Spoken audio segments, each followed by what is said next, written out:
to these motions, the Central Council decided to set up a committee to see how conference could be made more effective. That committee was chaired by Deputy Ciara Conway, and the committee approved a number of options which were then sent to the Central Council for discussion.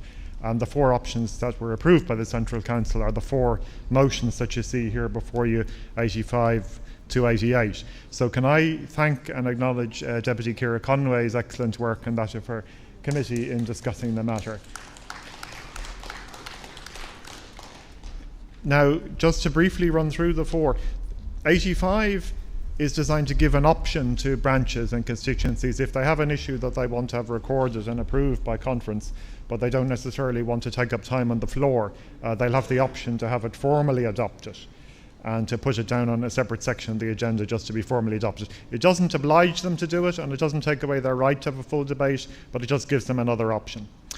Number 86 then is essentially that if time is short in conference, priority would be given essentially to new motions rather than ones that simply repeat what was decided in the previous year. There is the rule that you can't overturn conference policy as adopted during the previous 3 years, so this would be extending that to say that you wouldn't be taking up space at conference simply repeating something that had already been approved within the previous 3 years.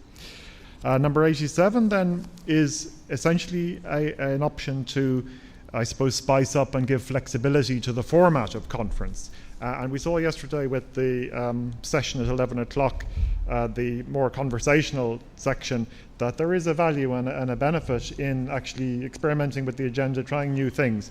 And this would be a new option that that the conference could, let's say on a particular topic, have a particular focus, and instead of having motions on that particular item, that there would be a policy paper that would be developed by the policy committee and then debated, rather than a couple of motions.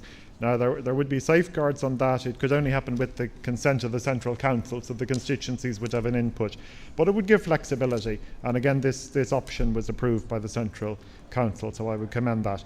And number 88 then again is to bring a bit more flexibility to the conference. It would allow essentially parallel sessions or workshops, and essentially this would arise if time is short and there isn't time to debate motions. You may remember in the last Galway conference there were 150 motions on the agenda, but there was only time to actually debate 100 of them, so 50 of them had to be referred back. And given the choice between not debating the motion at all or debating it in parallel sessions, the Central Council suggested that we should have the option of flexibility of parallel sessions. And there are some safeguards on that. Firstly, the final decision would be back in plenary, so this workshop would have to report back to the plenary conference to have the decision approved. And secondly, it could only happen with the consent and agreement of the Central Council itself. So as I say, Chair, the Central Council has approved all 4 of these motions, and I would commend them to the conference. Thank you. Okay, thank you very much.